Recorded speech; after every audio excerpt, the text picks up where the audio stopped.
حضور علیہ السلام گزرے، ایک شخص اپنے بھائی کو حیا کے بارے میں واز کر رہا تھا، تو آقا کریم نے فرمایا داہو فإن الحیاء من الایمان، چھوڑ دے اسے، حیا ویسے ہی ایمان سے ہے، یہ تجھے سکھانا نہیں پڑے گا، خود بخود آئے گا۔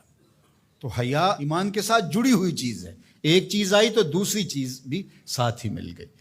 تو اگر حیا رخصت ہو گیا تو ایمان کا بھی کباڑہ ہو گیا۔ اور حیا کے جوہر کو چھیننے کے لیے نادیدہ ہاتھ کام کرتے ہیں، وہ اس لیے کرتے ہیں کہ حیا کے ساتھ ایمان جڑا ہوا ہے۔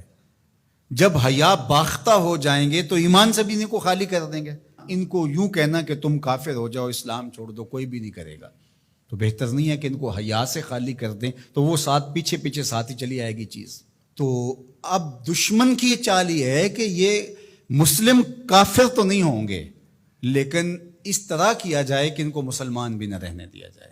اب یہ جو کچھ ہوا ہے، ایک قانون پاس کر لیا گیا اور مردوں اور عورتوں نے اپنی جنس تبدیل کرنا شروع کر دی، اور لوگوں کو پتہ اس وقت چلا جب 29,000 لوگ جو ہے وہ اپنی جنس تبدیل کر چکے تھے، مردوں سے عورت اور عورتوں سے مرد۔ اور اس کے جو دور رس نتائج ہیں اور اس کے منفی اثرات ہیں، ایک عورت اگر اپنی جنس تبدیل کر لیتی ہے تو کل وراثت کے اندر وہ پورا حق لے گی، اس لیے کہ اس کے شناختی کارڈ کے اوپر جو ہے وہ مرد لکھا ہوا ہے۔ ایک مرد جو ہے وہ خاتون بن جاتا ہے تو وہ عورتوں کے واش روم میں گھس جائے اور پھر کوئی خرابی پیدا ہوتی ہے، اس کے بعد اس کو گرفتار ہی نہیں کیا جا سکتا، وہ کہ میں تو عورت ہوں، یہ تو ممکن ہی نہیں ہے۔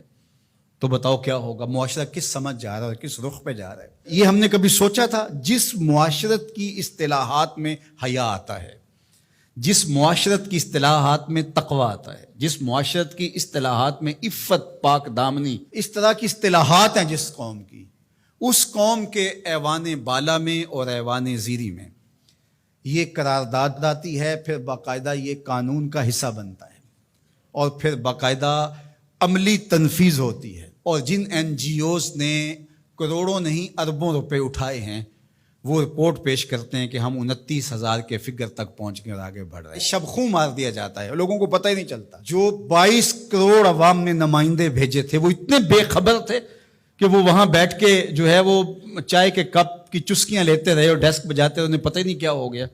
جو بڑے ان امور کے مار تھے، ان کو سال بعد پتہ چلا کہ یہ کیا ہوا۔ تو یہ معاشرت کو اس گندگی میں، اس غلاظت میں دھکیلنے کے لیے سب کچھ کیا گیا، اس کو قانونی تحفظ فراہم کر دیا گیا۔ ہم جنس پرستی کی طرف، اور نہ جانے وہ لفظ نامانوس ہے ہمارے لیے، لیکن اب وہ سرایت کر گئے اس معاشرے کے اندر، اس پہ بات ہوتی ہے۔ اور ہم کہاں گر گئے ہیں، کس گڑھے میں گر گئے ہیں؟ ہم انسان ہیں، یہ تو چوپائے بھی نہیں کرتے۔ جو آج مغرب کر رہا ہے، وہاں کے سنجیدہ طبقے بھی اس پہ آواز اٹھاتے ہیں، وہ بھی سر پکڑ کے ان کے دانشور کہتے ہیں یہ کس سمجھ جا رہے ہو؟ چونکہ جمہوری نظم ہے، جہاں زیادہ لوگ ووٹ ڈال دیں گے وہ ہو جائے گا، لہٰذا اس وجہ سے وہ مجبور ہیں۔ لیکن وہ کہتے ہیں یہ کیا ہو رہا ہے، یہ کیسے ممکن ہے؟ اللہ تعالیٰ نے قرآن مجید میں ارشاد فرمایا اولئک کالانعام بل ہم اضل، انسانوں کی اقدار سے برگشتگی اور ان کا اخلاقیات سے دور ہو جانا، اور اس کے نتیجے کو اللہ تعالیٰ بیان فرماتا ہے۔ تمثیل کے طور پہ چیز بیان فرمائی کہ یہ لوگ چوپائے ہو گئے ہیں، اولئک کالانعام، یہ چوپایوں کی طرح ہے۔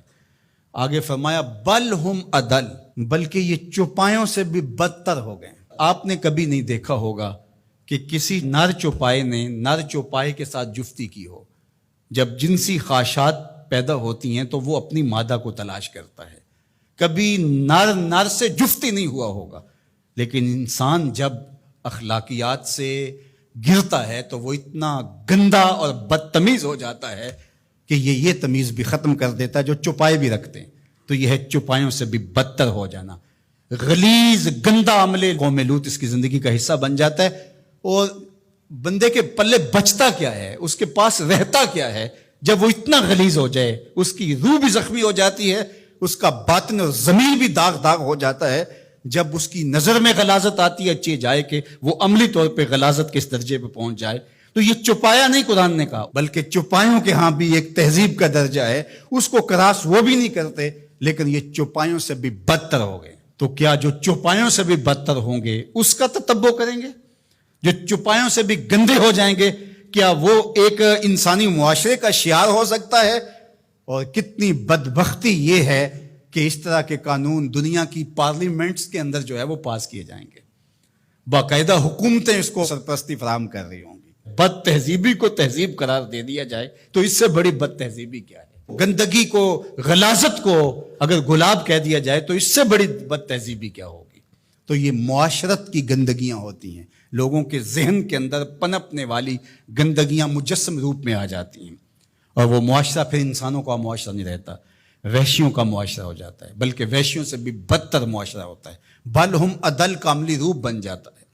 تو وہ معاشرہ چاہے کلمہ پڑھتا ہو، وہ معاشرہ چاہے بظاہر نمازیں پڑھتا ہو، وہ معاشرہ چاہے اپنے آپ کو کہتا ہو کہ میرے جیسا زمانے میں کوئی نہیں ہے، وہ گندہ ترین معاشرہ ہوتا ہے۔ تو مغرب کے اندر تو یہ چیزیں عیب نہیں ہیں، وہاں تو باپ اور بیٹی کا رشتہ بھی عیب نہیں ہے، وہاں تو جو ہے وہ دادی اپنے پوتے سے حاملہ ہو جاتی ہے تو وہ عیب نہیں سمجھا جاتا وہ اس معاشرے کے اندر۔ وہاں حرام زادہ ہونا کہ اس کے باپ کا پتہ نہیں ہے، وہ تو اس معاشرے میں عیب نہیں ہے۔ تو کیا مغرب کی نقالی میں ہم سب کچھ قبول کر لیں گے؟ ان کی جو چیزیں اختیار کرنے والی ہیں وہ تو ہم نے کی نہیں ہیں، ان کی وہ مادی ترقیاں جو ہمارے دین کے راستے میں رکاوٹ نہیں بنتی تھی وہ تو ہم نے کی نہیں، لیکن ہم ان کی غلاظتیں، گندگیاں اور ان کی وہ جہالتیں، اس کو ہم جو ہے وہ اپنے سینے سے لگاتے ہیں اور مغرب کو خوش کرنے کی کوشش کرتے ہیں۔ یہ ہمارے اشرافیہ کا روپ ہے، اگرچہ عوام کا یہ روپ نہیں ہے، لیکن آہستہ آہستہ عوام، یہ جو 29,000 لوگوں نے رجسٹرڈ کروایا ہے، تو یہ کون لوگ ہیں؟ اسی معاشرے کے لوگ ہیں۔ تو یہ معاشرہ کس سمت جا رہا ہے، اس کے لیے ہمیں غور و فکر کرنا ہوگا، اپنی نسلوں کو بچانا بھی ہوگا۔